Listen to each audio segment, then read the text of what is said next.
Hello and welcome to my channel. I'm your host Rajdeep Singh. आज के इस ब्लॉग में हम जा रहे हैं गोल्डन सिटी जैसलमेर। जैसलमेर की स्थापना चंद्रवंशी राजाओं द्वारा की गई थी, जिन्हें भाटी राजपूतों के नाम से भी जाना जाता है। आज के इस ब्लॉग में हम विजिट करने वाले हैं जैसलमेर फोर्ट और फोर्ट पैलेस को। इसमें हम आपको फोर्ट पैलेस का डिटेल्ड वीडियो दिखाएंगे। जैसलमेर सभी प्रकार के ट्रैवल मीडियम से जुड़ा हुआ है। आप बस, ट्रेन किसी प्रकार से भी आ सकते हैं। यदि आप फ्लाइट से आना चाहते हैं तो नियरेस्ट एयरपोर्ट जोधपुर पड़ता है। यहाँ आने के लिए विंटर में सबसे बेहतरीन समय माना जाता है और यहाँ जैसलमेर विंटर फेस्टिवल भी होता है जो बेहद ही मनमोहक होगा। ये जैसलमेर फोर्ट का मुख्य दरवाज़ा है जिसे आखे पोल कहते हैं। आपको बता दूं, जैसलमेर फोर्ट दुनिया के उन चुनिंदा फोर्ट्स में से एक है जिन्हें हम लिविंग फोर्ट भी कहते हैं। वजह है ये शहर जैसलमेर फोर्ट के अंदर ही बसा हुआ है। आज भी इस शहर की 1/4 आबादी इस फोर्ट के अंदर ही बसती है। 1155 AD में बनाया हुआ जैसलमेर फोर्ट यहाँ के भाटी राजपूतों द्वारा बनाया गया था। इसको बनाने का श्रेय महाराजा रावल जैसल को जाता है, जिनके नाम पर ही इस किले का नाम जैसलमेर पड़ा था। के एंट्रेंस पर ही मौजूद है ये फोर्ट पैलेस, जिसे राजमहल भी कहा जाता है।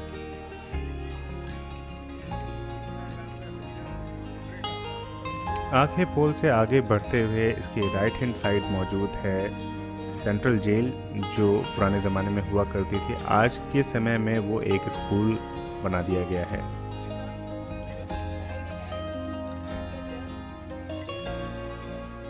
इसके आगे बढ़ते हुए हम पहुंचते हैं सूरज पोल की तरफ। ये इसका सेकंड एंट्रेंस है। आप इसको देखकर इसकी स्ट्रैटेजी का अंदाज़ा लगा सकते हैं। इस किले में आपको जगह जगह जैन एवं हिंदू आर्किटेक्चर की झलक देखने को मिलती है। जैसे कि सामने आप देख रहे हैं, जो डिज़ाइन बनी हुई है जैन आर्किटेक्चर की देन है। जैसा कि आपको पता होगा कि भारत व्यापार का एक प्रमुख केंद्र रहा है। अरब और पश्चिम के व्यापारी भारत से व्यापार करने के लिए सिल्क रूट का इस्तेमाल करते हैं और जैसलमेर फोर्ट सिल्क रूट पर मौजूद एक इम्पॉर्टेंट फोर्ट भी है। सूरज पोल से अंदर घुसते ही आपको एक पिक्चर गैलरी भी दिखाई देती है। जो ऊपर बिल्डिंग दिख रही है ये पिक्चर गैलरी है, जो कि इस समय बंद थी। यहाँ आपको यहाँ की लोकल संगीत का प्रदर्शन करते हुए गायक एवं कलाकार देखने को मिल जाते हैं। भगवान सूर्य को समर्पित सूरज पोल, इसीलिए यहाँ पर ये मूर्ति भी लगाई गई है। ये इस किले का तीसरा एंट्रेंस गेट है, जिसे गणेश पोल के नाम से जाना जाता है। किसी किले में एंट्रेंस के लिए बनाए गए अलग अलग द्वार उस दुश्मन के लिए हिंड्रेंसेस का काम करते हैं। वो आपको इस किले में बखूबी दिखते हैं। ये घुमावदार रास्ते, ये सकरे दरवाजे किसी भी दुश्मन फौज को घुसने में रोकने का काम करते हैं। आज इन गलियारों में राजस्थानी कलाकृतियों से सजी हुई चादरें और दुकानें देखने को मिल जाती हैं। किसी ज़माने में यहाँ पर घोड़ों की टापों से गरजती हुई सड़कें और सैनिकों की चहलकदमी दिखाई देती होगी। आज के समय में पॉपुलेशन के बढ़ते दबाव के कारण शहर की ज़्यादातर पॉपुलेशन बाहर जा चुकी है, यानी किले के बाहर जा चुकी है। सामने मौजूद गेट है हवा पोल। ये इसका चौथा पोल है, यानी गेट है, और ये इसका आखिरी गेट भी है। इस गेट के ऊपर जो आप बिल्डिंग देख रहे हैं, ये इस किले का मेन पैलेस भी है। इन दरवाज़ों को कुछ इस प्रकार से बनाया गया है कि आक्रमण की स्थिति में यहाँ से गुजरने वाला कोई भी सैनिक आसानी से शिकार बनाया जा सकता है। इस दरवाजे के अंदर मौजूद है जैसलमेर का ओरिजिनल पुराना शहर। कई हिंदू और जैन टेंपल भी इसके अंदर मौजूद हैं। साथ ही फोर्ट पैलेस भी इसी के अंदर है।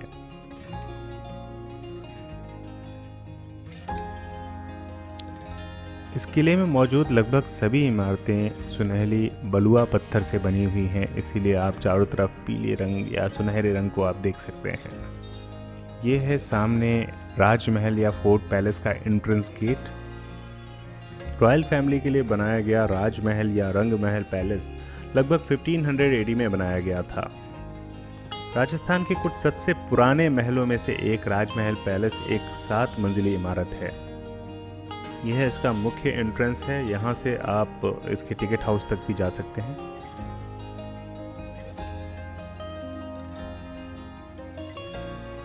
जैसा कि आप सामने लिखे बोर्ड पर देख सकते हैं, यहाँ समर और विंटर्स की टाइमिंग अलग अलग होते हैं। ये इसका मेन टिकट काउंटर है, जहाँ पर पर पर्सन आपको 200 रुपीज़ पे करना पड़ता है टिकट के लिए। यहाँ पर आप गाइड भी ले सकते हैं। गाइड की सुविधा अलग से है, उसका आपको अलग से पे करना पड़ेगा।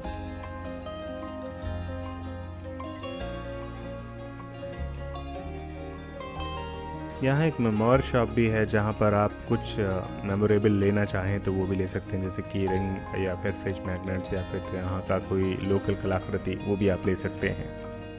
टिकट लेने के बाद हमें ऊपर की तरफ चढ़ना होगा ताकि हम इसके कमरों और खूबसूरती का आनंद उठा सकें। राजमहल पैलेस में आपको ऑडियो गाइड की सुविधा भी प्राप्त होती है। यदि आप ऑडियो गाइड की फैसिलिटी लेना चाहते हैं तो टिकट काउंटर पर आपको बोलना पड़ेगा, उसका आपको एडिशनल चार्ज भी देना होता है। इसमें एक डिवाइस आपको दी जाती है, जिसके कीपैड पर आप सिलेक्टिव नंबर्स को प्रेस करके उससे जुड़ी हुई जानकारी ले सकते हैं। जैसे जिस जगह हम खड़े हैं 6 नंबर कॉरिडोर है। इस कॉरिडोर से जुड़ा हुआ इतिहास या इससे जुड़ी हुई हिस्ट्री के बारे में आपको ऑडियो गाइड में पूरी जानकारी मिलेगी। इस जगह पर आप यहाँ के 3 फ्लोर देख सकते हैं। सामने मौजूद इन पिलर्स पर की गई खूबसूरत नक्काशी को भी आप देख सकते हैं। यहाँ पर अभी कुछ कंस्ट्रक्शन का काम चल रहा है, रिपेयरिंग का काम चल रहा है, जिसके कारण ये टेम्परेरी स्टेयरकेसेस लगाए गए हैं। नक्काशी आप देख सकते हैं, काफ़ी महीन नक्काशी का इस्तेमाल किया गया है। वैसे तो ये सैंडस्टोन है, खूबसूरत है। कार्विंग देखिए, इसमें आप शायद पिलर्स पूरे रहे होंगे।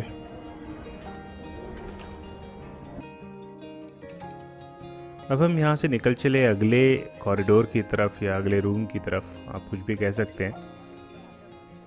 यहाँ चारों तरफ रूम्स और कॉरिडोर्स भरे पड़े हैं, आपको लगातार चलते रहना है। अगर आप ऑडियो गाइड लेकर चल रहे हैं तो ये नंबर जैसे आप देख रहे हैं, इन नंबर्स को आपको अपनी ऑडियो लाइब्रेरी जो आपको दी गई है उस पर प्रेस करना है, आपको पूरी इन्फॉर्मेशन मिलेगी। सामने जो जगह आप देख रहे हैं ये आर्सेनल है, यानी शस्त्रागार है। तो अभी हम शस्त्रागार की तरफ चल रहे हैं। इन छोटे छोटे दरवाज़ों का ज़रूर ध्यान दीजिएगा, क्योंकि ये इतने छोटे हैं कि आपके सिर से भी टकरा सकते हैं। राजस्थान में आपको इन छोटे छोटे दरवाज़ों का चलन ज़्यादा मिलेगा, क्योंकि इन दरवाज़ों से बाहर की रेगिस्तानी हवाएं, गर्म हवाएं कमरे के अंदर नहीं आ पाती हैं। यहाँ सामने मौजूद इस मस्कट गन को आप देख सकते हैं, जो उस ज़माने में इस्तेमाल की जाती होगी। ये गन्स बेहद ही भारी होती थीं और इन्हें ऊँटों के ऊपर बैठकर भी इस्तेमाल किया जा सकता था। अरबी आक्रमणकारियों द्वारा गन पाउडर का इस्तेमाल भारत में पहली बार किया गया था। आगे बढ़ते हुए सामने दीवार पर मौजूद हैं यहाँ के भाले। भाले या फिर अंग्रेजी में जिन्हें स्पीयर्स भी कहते हैं, भारतीय युद्ध कला का एक इम्पॉर्टेंट भाग है। आपको याद होगा, भारतीय इतिहास में सबसे भारी भाला महाराणा प्रताप का माना जाता है। यहाँ अगला शोकेस है कटारियों का। यहाँ विभिन्न प्रकार की कटारियाँ मौजूद हैं। सामने जो आप ब्लेड देख रहे हैं, इन्हें खुकरी कहते हैं। खुकरी का इस्तेमाल गोरखा वॉरफेयर में गोरखा सैनिक किया करते थे। सामने ही साथ में मौजूद है उनकी शीथ। ये बेसिकली कवर होता है जिसमें खुकरी स्टोर करके रखी जाती है, क्योंकि ब्लेड बहुत ही धारदार होता है। ये एक हेलमेट है जो उस ज़माने में इस्तेमाल किया जाता होगा सैनिकों द्वारा। साथ में ही आप देख रहे हैं खुकरी भी ढेर सारी लगी हुई है। ये जो है राजपूती ब्योनेट, जिसे हम कटार भी कहते हैं, जो राजपूती शान हुआ करती थी। हर राजपूत इसे अपने साथ रखता था। इसके बाद हम अगले शोकेस की तरफ बढ़ते हैं। ये जो शोकेस है ये तलवारों का है। इसमें मौजूद आप इन तलवारों को देख सकते हैं। नीचे की तरफ इनका हैंडल है, ऊपर ब्लेड है। ये जो साइड में आप देख रहे हैं ये सिर्फ हैंडल्स हैं, इनके ब्लेड गल चुके होंगे, मे बी एक्सकेवेट किया गया होने ज़मीन से, क्योंकि ब्लेड जो होते थे स्टील के या लोहे के हुआ करते थे, जो रस्ट लग कर ख़राब हो जाते थे। और नीचे का जो बेस हुआ करता था वो ब्रास का होता था, तो ब्रास इतनी जल्दी रस्ट नहीं होता, और ब्लेड्स लोहे के होने के कारण वो रस्ट हो जाया करते थे। सामने एक छड़ी भी आप देख रहे होंगे, ये छड़ी और छड़ी के अंदर मौजूद एक तलवार भी है। चलते हैं अगले शोकेस की तरफ। यहाँ पर भी कुछ तलवारें रखी हुई हैं। उधर की तरफ आप देख रहे हैं ये ब्लेड्स हैं, इनके साथ इनके कवर भी हैं। ये जो देख रहे हैं ये बेयोनेट हैं जो बंदूकों के आगे लगाए जाते थे, और ये स्पीयर्स के आगे के नुकीले सिरे हैं जो भालों में लगते हैं। भालों का इस्तेमाल दूर से हमला करने के लिए बेहतरीन था।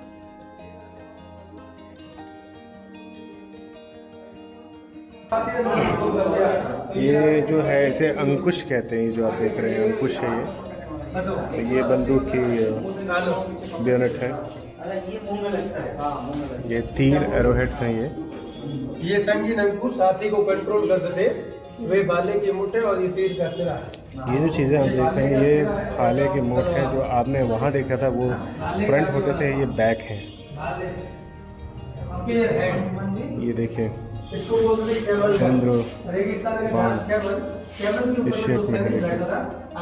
ये तीर देखिए, इनके डिज़ाइन आप देख सकते हैं, ज़्यादा खूबसूरत। आप ज़रा बंदूकें देखें।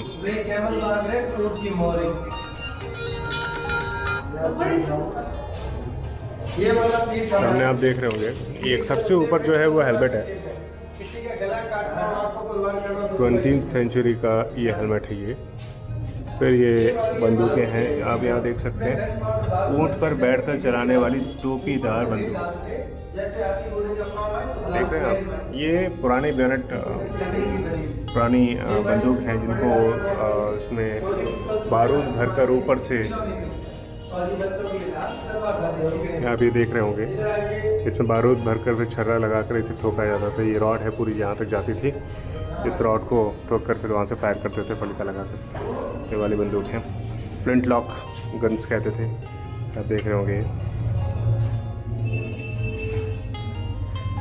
इन बंदूकों को इस्तेमाल करना ही अपने आप में बहुत बड़ी कलाकारी है।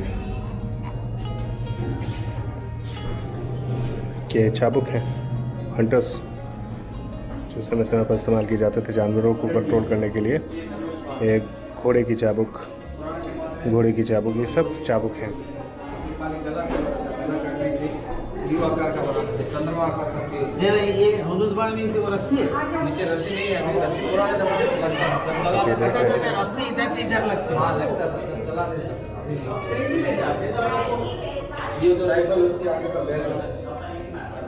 धनुष कैसा धनुष इस्तेमाल होता है, तीर देखें।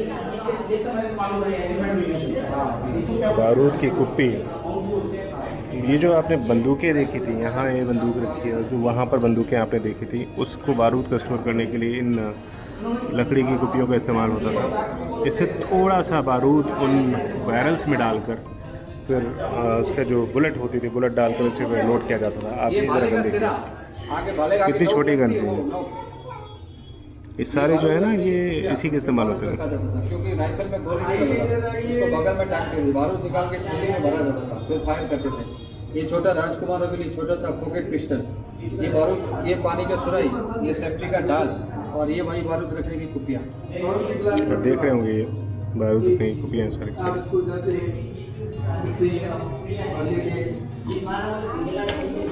यहाँ है दीवान खाना। आगे मत जाना, आगे मत जाना, आइए इधर आइए।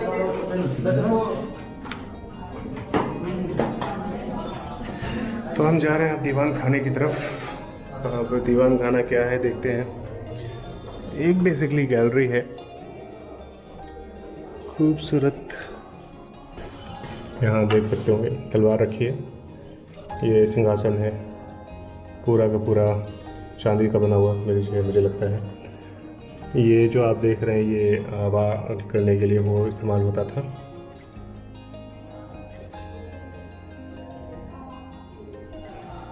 बाहर अगर जाते तो छतरी का इस्तेमाल होता था, लेकिन छतरी का यहाँ कोई यूज़ नहीं है। दीवान खाना असल में महाराजा का पर्सनल मीटिंग एरिया था, जैसे ड्राइंग रूम होता है हमारे घरों में, वैसा ही था, जहाँ पर ये अपने गणमान्य अतिथियों का सत्कार करके उनसे भेंट वार्ता कर सकते थे, यानी मीटिंग कर सकते थे। आप यहाँ के जो पत्थरों का इस्तेमाल देख रहे हैं, लोकल पत्थरों का इस्तेमाल बड़ी चालाकी से किया गया है। अब यहाँ की जरा जालियाँ देखिए, कितना महीन काम है, पूरा पत्थर की है। आप मेरी उंगली देख सकते हैं, ये जालियाँ पूरी पत्थर की हैं। और ये सिंगल पैसेज नहीं है, इसके पीछे एक और पैसेज है। हवा बहुत ठंडी आ रही है इन जगहों पर। यहाँ आप राजाओं के साथ, मतलब हमारे छोटे राजाओं के साथ विदेशी मेहमानों को देख सकते हैं, जो बेसिकली यहाँ के वाइसरॉय वगैरह हुआ करते होंगे।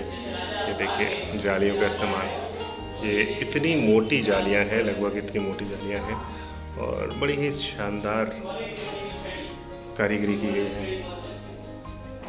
आपको साइड से भी दिखाऊं, ये इनके साथ जो दरबार वगैरह चलते थे राजा के साथ, वो ये लिया करते थे छड़ी।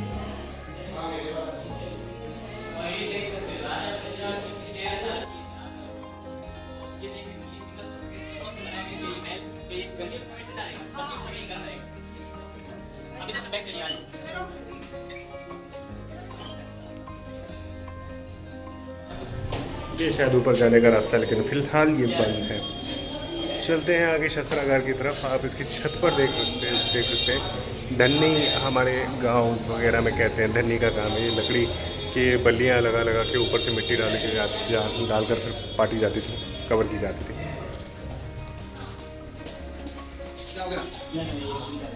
आगे बहुत अच्छा तो अब हम चल रहे हैं आगे। मेरा एक्शन कैमरा मेमोरी फुल है, मुझे लग रहा है कुछ चीज़ें लिखनी पड़ेंगी। दिस वे अब जा रहे हैं त्रिपोलिया। जयपुर में भी त्रिपोलिया बाज़ार था, आगे पता चलेगा त्रिपोलिया बाज़ार है क्या, त्रिपोलिया है क्या। ये तो बेसिकली आर्ट गैलरी दिख रही है मेरे को, जो यहाँ के रजवाड़ों की फोटोज़ है, जिसमें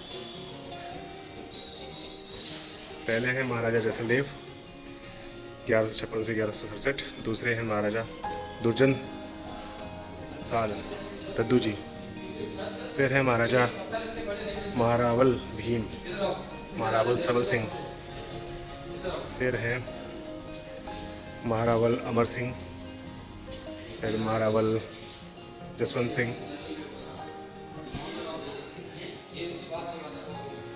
महारावल बुद्ध सिंह, तेज सिंह। बहुत सारी फोटोज हैं यहाँ पर।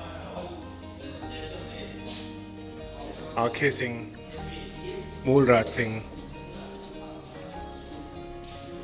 महारावल गढ़ सिंह। एक अलग ही पहचान आपको दिखती है यहाँ के महाराजों में।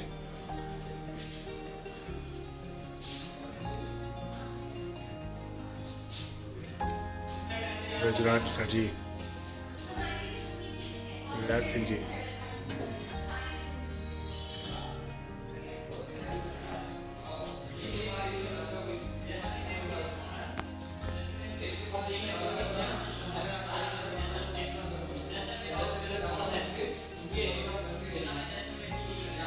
श्री कृष्ण जी गंगा जी।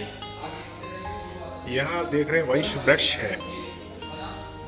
इन कहते हैं श्री कृष्ण के वंशज माने जाते हैं ये।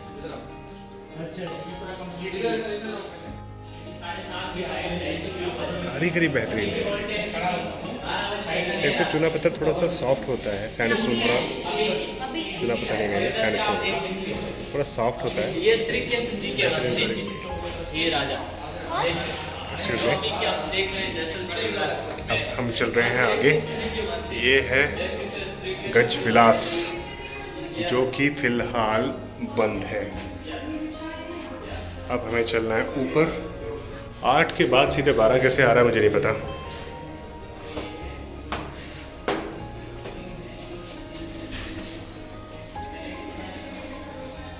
मेरे ख्याल से 8, 9, 10, 11 सब यहाँ से गायब हो गया। अब इधर जाना है। ये भी बंद है।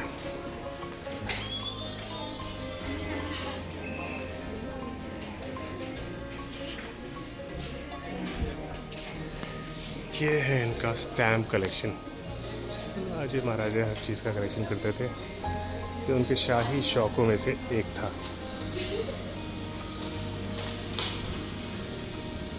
स्टैम्प कलेक्शन इसके अंदर होगा, जो कि बंद है।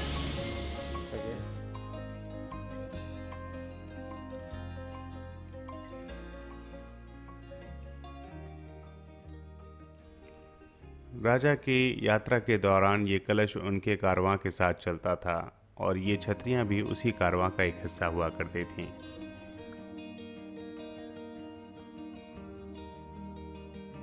अब आगे चलते हैं हम स्कल्पचर रूम में। ये स्कल्पचर यहाँ के मंदिरों से पाए गए स्कल्पचर्स हैं जो ध्वस्त हो चुके हैं। सैंडस्टोन पे की गई ये खूबसूरत नक्काशी बेहद ही मनमोहक दिखाई देती है। आप यहाँ देख सकते हैं यहाँ की दिनचर्या से जुड़ी हुई तस्वीरें मौजूद हैं, स्कल्पचर्स मौजूद हैं। जैसे आप राइट हैंड साइड देख रहे हैं, एक लेडी का स्कल्पचर है जिसमें वो एक आईना यानी शीशा देख रही है, दर्पण देख रही है। ये एक मंदिर का कॉलम है जिसमें आप छोटी छोटी नक्काशियाँ देख सकते हैं। बहुत ही खूबसूरत नक्काशियाँ आपको यहाँ पर दिखाई देंगी। पूरे भारत में एक समानता आपको बड़ी ही स्पष्ट रूप से दिखती है। आप चाहे साउथ में जाइए चाहे नॉर्थ में जाइए, आपको ये खूबसूरत नक्काशियाँ आपको दिखाई देती हैं जो काफ़ी सिमिलर हैं, काफ़ी एक समान जैसी दिखती हैं। चाहे आप कर्नाटका के होयसाल आर्किटेक्चर को देखें या फिर तमिलनाडु के चोल आर्किटेक्चर को देखें, इस प्रकार की नक्काशियाँ हर जगह फैली हुई हैं। यही नक्काशियाँ नॉर्थ में भी मुख्य रूप से दिखाई देती हैं। समय समय पर भारत में आने वाले विदेशी आक्रमणकारियों के कारण इस प्रकार की नक्काशियाँ लगभग उत्तर से समाप्त कर दी गईं, लेकिन दक्षिण में उनका प्रभाव बहुत ही कम रहा। इस कारण वहाँ की जितने भी मंदिर हैं वो बच पाए। हमारे एक साथी ने एक सवाल किया था कि यहाँ के कमरे इतने छोटे क्यों हैं, यहाँ के दरवाजे इतने छोटे क्यों हैं। तो मैं आपको बताना चाहूँगा, रेगिस्तान में जहाँ पर गर्मी ज़्यादा होती है वहाँ छोटे दरवाजे और छोटे कमरे बहुत ही ठंडे रहते हैं। बड़े दरवाजे और बड़े कमरे ज़्यादातर गर्म हवाओं को अंदर आने देते हैं, जबकि छोटे दरवाज़ों के साथ ऐसा नहीं होता। इसीलिए आप जो झरोके और दरवाजे देख रहे हैं वो बहुत छोटे छोटे दिखाई देते हैं आपको यहाँ।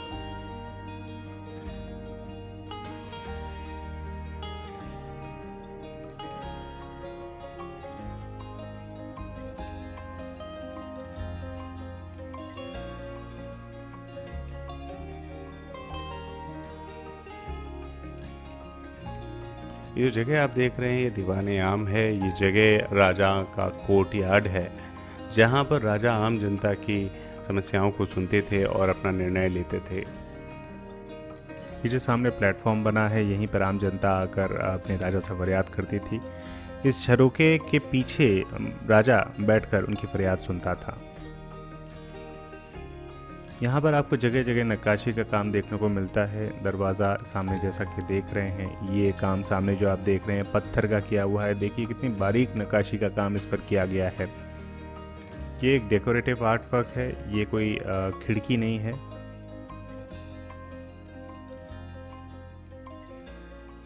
इसके पीछे जो कमरा है ये ही राजा का मुख्य कक्ष भी है।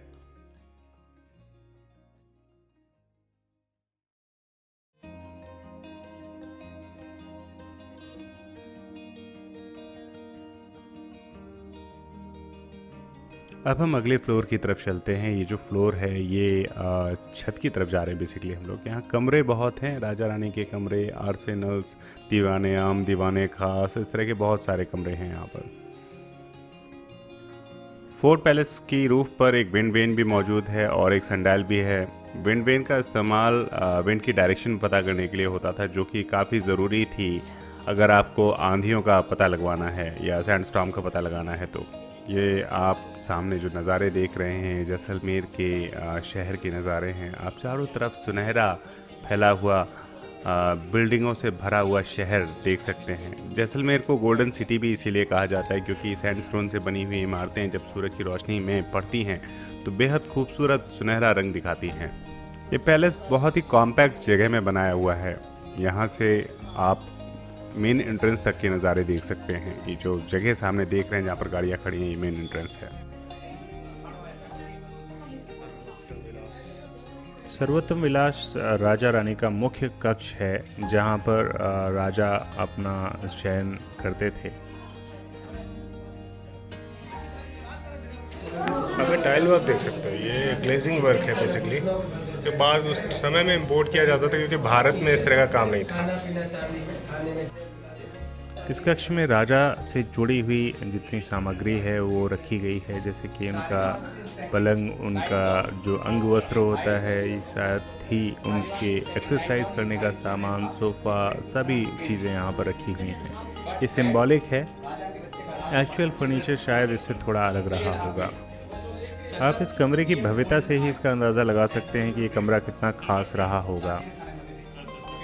खाने में झरना हो 15 सेकंड कलर चेंज।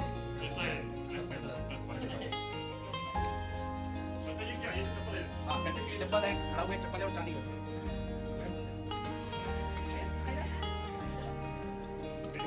इस कक्ष के समीप ही एक टॉयलेट भी मौजूद है, जो कि सामने बना हुआ है। अक्सर महलों में यही एक कक्ष है जिसका वर्णन कहीं मिलता नहीं है, लेकिन यहाँ पर इसे बाकायदा ग्लास डोर के अंदर हाईलाइट किया गया है। ये इसका टॉयलेट है।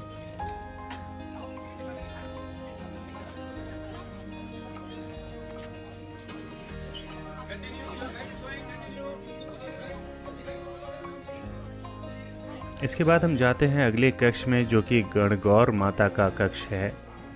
यहाँ गढ़ शिव और गौर पार्वती को रिप्रेजेंट करता है। तो गणगौर माता असल में पार्वती का ही एक रूप है। यहाँ हर साल होली के समय गणगौर फेस्टिवल भी मनाया जाता है, जो एक बेहद ही प्रसिद्ध फेस्टिवल है यहाँ पर।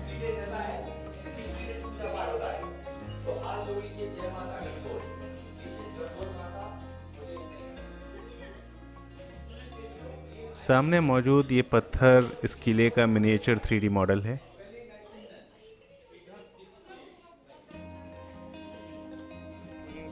अब हम जा रहे हैं महारानी कक्ष या हेत विलास की तरफ। ये जो सामने आप ग्लास एनक्लोजर देख रहे हैं, मुझे लगता है यहाँ पर महारानी से जुड़े हुए फर्नीचर्स का डिस्प्ले होगा, जो फिलहाल हटा दिया गया है मेंटेनेंस के लिए। बड़ी बड़ी खिड़कियों एवं झरोकों से सुसज्जित एक कमरा काफ़ी आलीशान कमरा रहा होगा। फिलहाल इस कमरे में एक छोटी सी पेंटिंग लगी हुई थी, जिसमें महाराजा एक ऊंट पर सवार अपनी महारानी को देख रहे हैं और महारानी इस बिल्डिंग से उनको निहार रही थीं।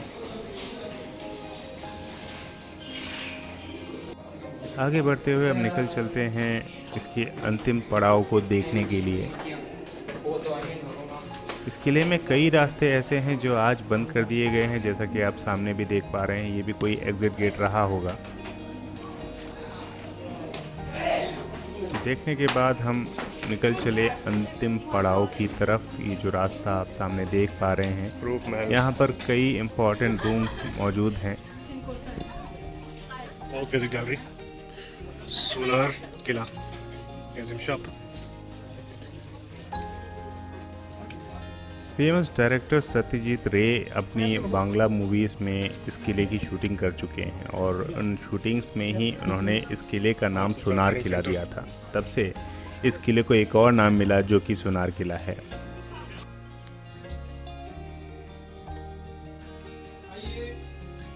ये इस महल का लास्ट स्पॉट है।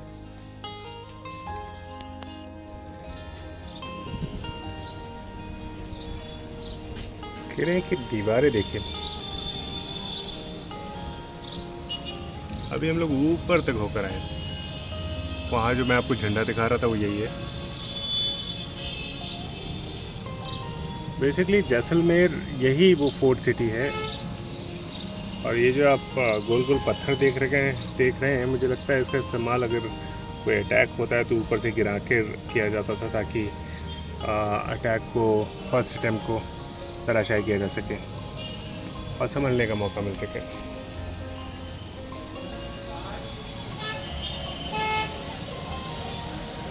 आज हम जिस भारत में हैं वो भारत काफ़ी अलग है बनस्पत जब जो भारत पहले हुआ करता था।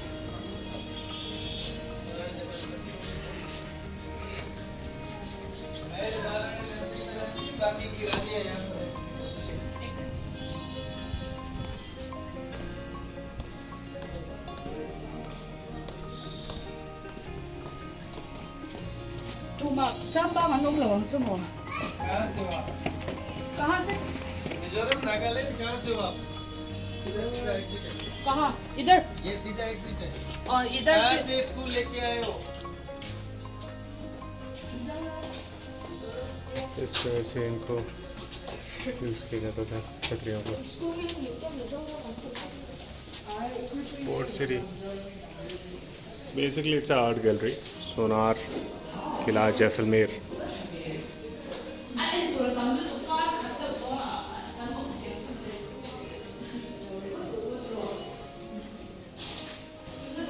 दशहरा उत्सव जैसलमेर। दशहरा का अपना इम्पोर्टेंस है। Coat of arms Jaisalmer. ये बेसिकली एक आर्ट गैलरी है जो उस समय के गलोर को शो करती है।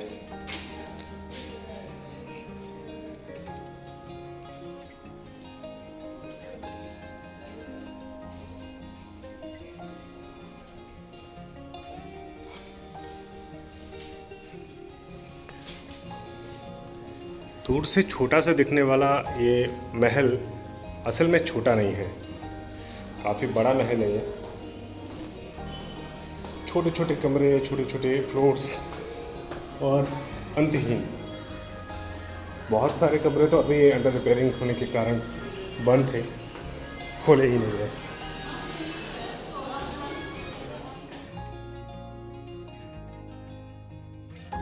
फोर्ट पैलेस के अंत में कुछ मेमोरियल शॉप भी मौजूद थी, जैसे मैंने आपको पहले भी बताया था। ये नक्काशियाँ आप देख सकते हैं चारों तरफ बेहद ही खूबसूरत नज़र आ रही थी। इसके बाद हम बढ़ चले कैनन व्यू पॉइंट पर, जो कि सामने मौजूद है। यहाँ से आप पूरा का पूरा जैसलमेर शहर देख सकते हैं। ये व्यू पॉइंट्स वॉरफेयर की स्थिति में बहुत ही इम्पॉर्टेंट हुआ करते थे। पूरे किले में इस तरह के कई व्यू पॉइंट्स हुआ करते थे जहाँ पर बड़ी बड़ी तोपें लगाई जाती थीं। आप जैसा कि देख पा रहे हैं पूरा का पूरा शहर यहाँ से साफ तौर पे दिखता है। आज के लिए ब्लॉग का समापन हम यहीं करते हैं। अन्य ब्लॉग में हम आपको ले चलेंगे जैसलमेर की अन्य खूबसूरत जगहों पर। तब तक के लिए धन्यवाद। If you like my video kindly like, share and subscribe for more such content.